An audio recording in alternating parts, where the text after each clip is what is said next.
Hello and welcome to another podcast on mathematics. Yep, here we go again.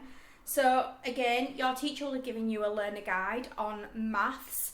Within this guidebook, there is quite a lot of pages to go through.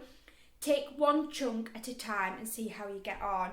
So today we're going to talk about probability, and this is on page 57 of your work booklet. Now, probability is what we call maths of chance. The probability is a number that tells you how probable something is going to happen, and it can be written as a fraction, a decimal, or a percentage. Okay? So you can use this in a probability scale. Let's use a scale for now. So starting at 0, which is impossible, and ending in 1, certain. So let's take an example that's actually on that page. Christmas Day will be on the 25th of December this year. It's guaranteed, isn't it? So that's a 1. It's certain it's going to happen. For impossible, you're going to grow another nose? Yeah, unless you're an alien, I don't think it's going to happen. And again, you can toss a coin and get tails. And again, that's half a chance, isn't it? You're either going to get it or you're not, because there's only two sides to a coin. So with the example, you throw a dice and there's 6 possible outcomes. Again, numbers 1 to 6 on a dice or a die. And you've got to kind of look at the possible ways of obtaining an even number. There's 3 possibilities. You've got 2, 4 or 6.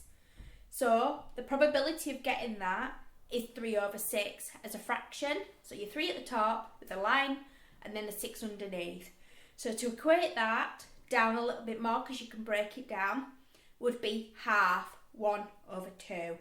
To get that to a decimal, again, think about when you've done the decimal page that you're dividing them two numbers together. So you're dividing 1 divided by 2, which will give you the half, 0.5. And again, for the percentage, it's 0.5 times 100, because it's obviously 100%, and that will give you the 50%. And that's the way. Again, look at the skills that it's given you. They've given you a practice skill, and let's give that a go and see.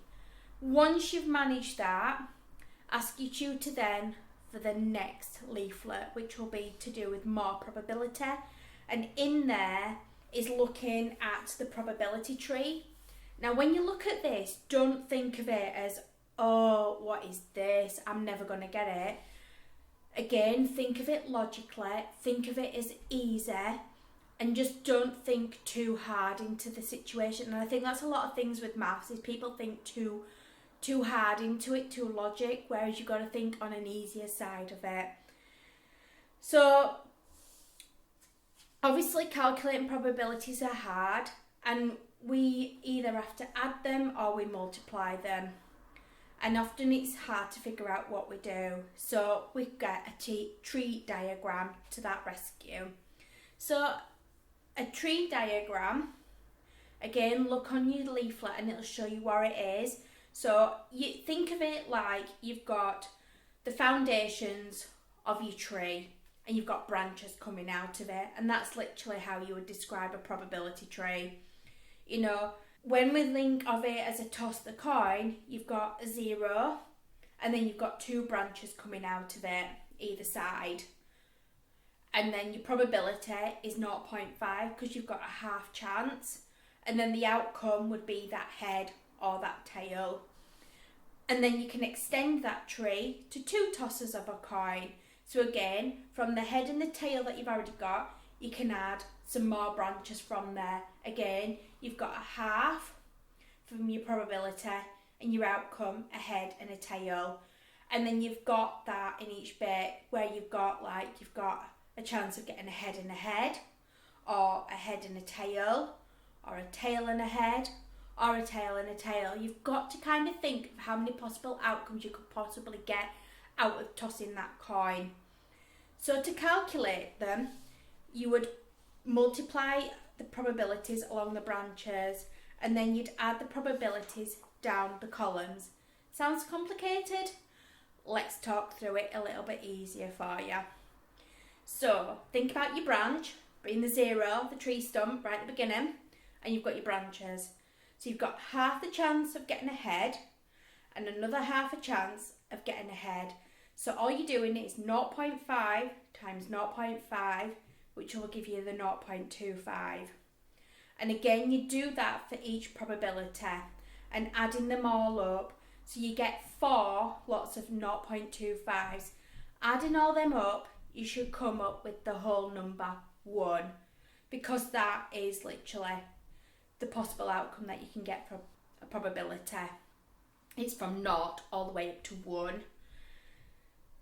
So again, the probability of getting at least one head from 2 tosses would be 0.25 plus 0.25 plus 0.25, which will give you 0.75.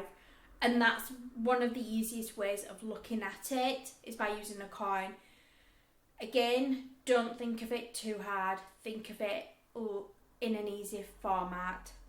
I hope that was okay, guys. And if you want any more information, ask your teacher, or again, use your BKSB if you've been assigned to it, or have a look on other websites as well to give you an idea.